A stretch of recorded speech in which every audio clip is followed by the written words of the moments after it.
जब हम छोटे थे तो हमारी एनसीईआरटी की किताब में पहले पेज पे गांधी जी की फोटो हुआ करती थी और गांधी जी का जंतर लिखा रहता था। वो जंतर क्या था कि जब भी आपको कभी संशय हो, जब भी आपका अहम आप पर हावी होने लगे तो आप इस कसौटी को आजमाओ। आपने जो सबसे निर्धन और सबसे कमजोर व्यक्ति अपने जीवन में देखा है, आप उसकी शक्ल याद करो और ये सोचो कि जो निर्णय आप लेने जा रहे हो, जो कदम आप उठाने जा रहे हो, वो निर्णय, वो कदम उस व्यक्ति के लिए कितना उपयोगी होगा, कितना लाभदायक होगा।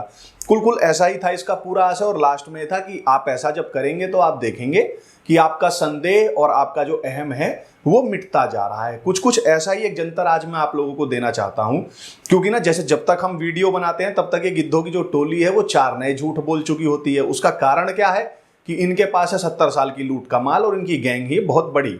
ठीक, जंतर क्या है कि जब भी आपको ना ये जानना हो, जैसे लिटमस पेपर होता था जिसमें हम पीएच वैल्यू नापते थे कि भाई कोई चीज हमारे लिए ठीक है कि खराब है, तो आप क्या करो कि आपने ना जितने भी बड़े पैरासाइट्स के नाम सुने हैं एक बार उन पे नजर दौड़ाओ और देखो कि वो जो पैरासाइट्स हैं वो किसी व्यक्ति का, किसी निर्णय का, किसी वस्तु का ना समर्थन कर रहे हैं। तो इसका मतलब वो हमारी लंका लगाने के लिए हमको उसका विरोध करना है। और अगर ये पैरासाइट्स किसी व्यक्ति का, किसी निर्णय का, किसी वस्तु का विरोध कर रहे हैं तो समझ लो कि हमारे लिए उससे हितकारी काम और व्यक्ति और निर्णय कुछ हो नहीं सकता, तो हमें उसका समर्थन करना है।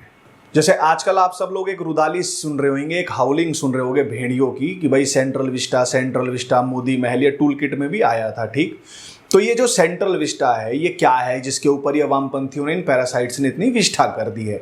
जंतर के हिसाब से देखें तो भाई हमको इसका समर्थन करना चाहिए क्योंकि जितनी पैरासाइट्स हैं इसके अगेंस्ट में है। पर आइए मैं अपने जंतर की फीजिबिलिटी आपको बता दूं, दिखा दूं। ये जो प्रोजेक्ट है क्या ये मोदी सरकार ने ही सोचा या इनसे पहले आई मिनिस्ट्रीज थी, जो सरकारें थी, उन्होंने नहीं सोचा था? तो जी मोदी सरकार के आने से पहले, बहुत पहले की भी जो सरकारें थी उन्होंने भी ऐसा सोचा था क्योंकि इसकी आवश्यकता थी। जैसे कि सन 2012 में एक जयराम रमेश नाम के मंत्री हुए, कांग्रेस के केंद्रीय मंत्री थे। उन्होंने द हिंदू में एक आर्टिकल लिखा कि we badly need a parliament building, this one simply isn't functional and is outdated. ये इनका आर्टिकल था 2012 का। यही नहीं, मीरा कुमारी जो थी वो लोकसभा की स्पीकर होती थी, तो उनके जो ओएसडी थे उन्होंने अर्बन डेवलपमेंट मिनिस्ट्री के सेक्रेटरी से बात की, उनको लिखा कि भैया जो ये वाली पार्लियामेंट है इसमें इनएडिक्वेसीज हैं, हमको एक नई पार्लियामेंट की आवश्यकता है। ठीक, तो ये दो चीजें जो थी ये 2014 से पहले हुई, कांग्रेस सरकार में हुई। ये हुआ 2012 का। यही नहीं, इन कांग्रेसी धूर्त मक्कारों की आप मक्कारी देखिए। मैं आपको ले चलता हूं आज से 35 साल पहले। एक मिनिस्टर ऑफ स्टेट हुए ministry of home affairs and defence में, जिनका नाम था चिंतामणि पाणिग्राही।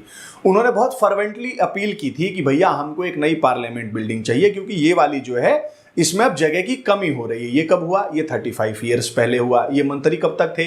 तो 1986 से 1989 तक में। इसका मतलब उस समय प्रधानमंत्री कौन थे? तो जो प्रधानमंत्री थे वो इसी पप्पू के पापा एंटोनियो माइनो के पति और इंदिरा इज इंडिया और इंडिया इज इंदिरा वाली जो इंदिरा गांधी थे उनके पायलट सुपुत्र, और जो लास्ट वायसराय या कह लें जो जवाहरलाल नेहरू थे उनके नाती थे। अब ये सारे कांग्रेसी और इनके टुकड़ों पर पलने वाले जो पत्तलकार हैं, ये क्या सब कलेक्टिव एमनीशिया के शिकार हो गए हैं? इनको याद नहीं आ रहा है कि इन्हीं के मंत्रियों ने इन्हीं की सरकार में एक नई पार्लियामेंट की मतलब जरूरत बताई थी कि हमको इसकी आवश्यकता है। फिर कुछ प्रोफेशनल एनवायरमेंटलिस्ट जो हैं उसकी खाल उड़कर घूमने वाले पैरासाइट्स कह रहे हैं कि भाई सरकार ने क्लियरेंस नहीं ली, परमिशन नहीं ली। तो मैं इन पैरासाइट्स को बता देना चाहता हूं कि भाई justice AM Khanwilkar, justice Dinesh Maheshwari और जस्टिस संजीव खन्ना, 3 जजों की बेंच ने जनवरी में निर्णय दिया है कि भाई सरकार ने सारी क्लियरेंस ली है, सारी परमिशन ली है।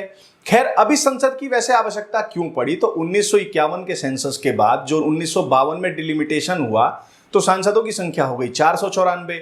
फिर 1961 के सेंसस के बेसिस पे 1963 में जो डिलिमिटेशन हुआ तब सांसदों की संख्या हो गई 522। फिर 1971 की सेंसस के आधार पर जो डिलिमिटेशन हुआ 1973 में तो सांसदों की संख्या हो गई 543। उसके बाद डिलिमिटेशन हुआ नहीं, जबकि जो संविधान है वो कहता है कि हर 10 साल में डिलिमिटेशन होना चाहिए। तो अब वो खत्म हो रहा है, तो 2021 के आधार पे जो सेंसस होगा 2026 में डिलिमिटेशन होना है। तो उसके बाद जो सांसदों की जो मतलब संख्या बढ़ेगी, जो 543 से ज्यादा होंगे, उन बढ़े हुए सांसदों को ये जो पर्यावरणवादी हैं वो अपनी टांट पे बैठाएंगे या पेड़ पे बैठाएंगे। खैर ये जो नया पार्लियामेंट हाउस बन रहा है ये पिछले वाले से 36% ज्यादा है। इसमें 888 एमपीज जो हैं वो लोकसभा के बैठ सकते हैं और 384 राज्यसभा के। आपको बता दूं अभी 543 और 245 बैठते हैं।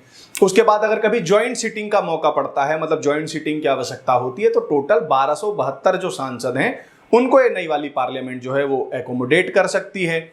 तो भैया क्या दिक्कत है, क्यों ना बनाएं? यही नहीं, जो हमारी प्रेजेंट पार्लियामेंट है वो सिर्फ उसमें जगह की कमी नहीं है सांसदों के बैठने के लिए, वो सुरक्षा मानकों पर भी अब खरी नहीं उतरती, क्योंकि जो प्रेजेंट पार्लियामेंट है वो सिस्मिक जोन 3 के पैरामीटर्स को फुलफिल करती है। दिल्ली आती है सिस्मिक जोन 4 में। अब कल को अगर कोई मतलब हाई इंटेंसिटी का भूकंप आ गया तो उसका क्या होगा ये आप जाने। तो ये जो नई वाली पार्लियामेंट है ये उस मानकों को भी ध्यान में रखते हुए सिस्मिक जोन 5 के पैरामीटर्स को भी फुलफिल करते हुए बन रही है। अब इसमें क्या हो रहा है, तो इसमें 9 बिल्डिंग्स बनेंगी। जो ये central Vista Avenue, central Vista project और ये जो नई संसद वाला सारा प्रोजेक्ट है, इसमें 3 बिल्डिंग्स तो जो है वो मिला के डिफेंस एनक्लेव बनेगा, जिसमें जो हमारे सेना अध्यक्ष वगैरह हो गए, तीनों सेनाओं के जो चीफ डिफेंस स्टाफ हो गए उनका ऑफिस होएगा, और जो डिफेंस मिनिस्ट्री की जितने भी कर्मचारी वगैरह हैं उन लोगों के लिए ऑफिसेज होंगे।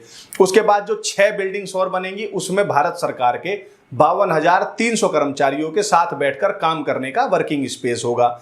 और जब ये सारा पूरा हो जाएगा तो भारत सरकार के 75,000 कर्मचारी जो हैं वो एक दूसरे से वॉकेबल डिस्टेंस पे कनेक्ट होंगे। अब आप सोचिए कितना कोऑर्डिनेशन बढ़िया होगा, कितना कोऑपरेशन बढ़िया होगा, और कितनी वर्क सिनर्जी बढ़ेगी और कितनी बढ़िया होगी। उसके बाद ये जो प्रोजेक्ट है ये अंडरग्राउंड, इसको मेट्रो से भी कनेक्ट कर दिया जाएगा कि भैया जो पॉल्यूशन वगैरह होता है वो भी बचे, भारत सरकार का तेल का खर्चा भी बचेगा एक मंत्रालय से दूसरे मंत्रालय जाने का।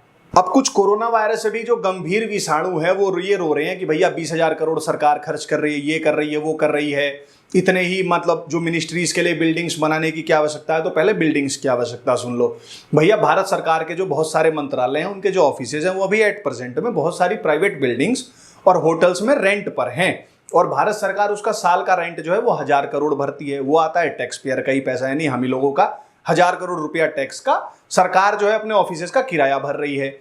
अब ये जो मतलब बिल्डिंग्स बन जाएंगी उसके बाद भारत सरकार का हर साल का 1,000 करोड़ तो किराए का ही बचेगा।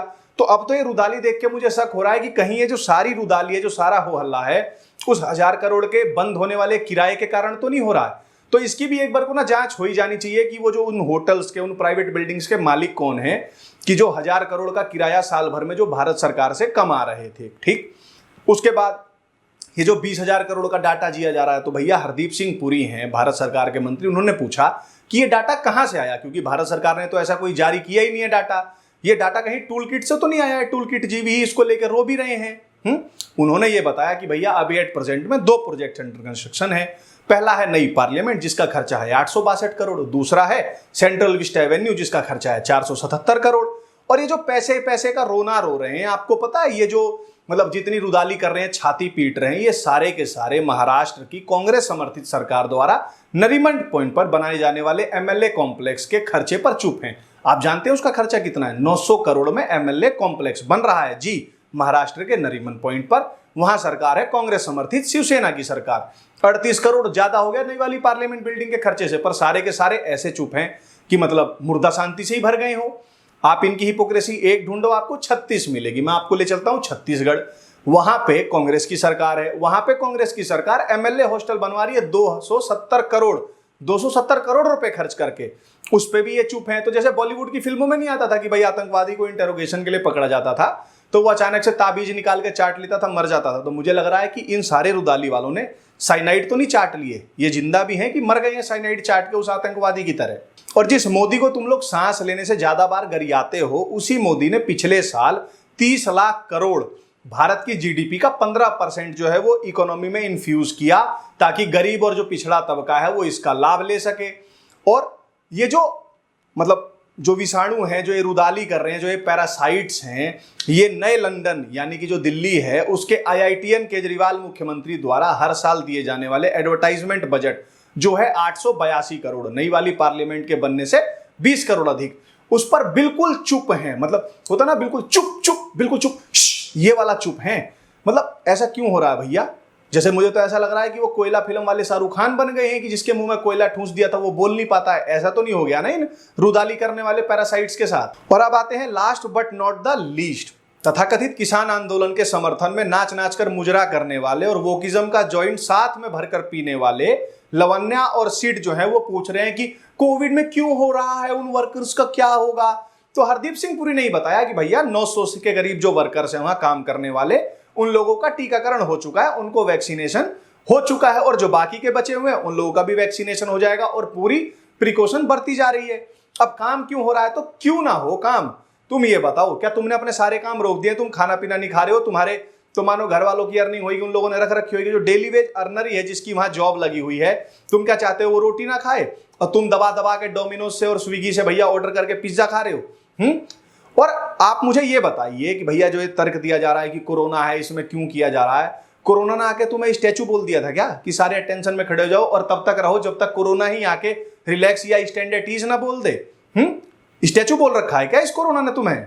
ये था हमारा सेंट्रल विस्टा के अराउंड जो कंट्रोवर्सीज हो रही हैं उसको समझाने का एक छोटा सा प्रयास सफल हुआ कि विफल हुआ, या आप हमें बताएं कमेंट बॉक्स में।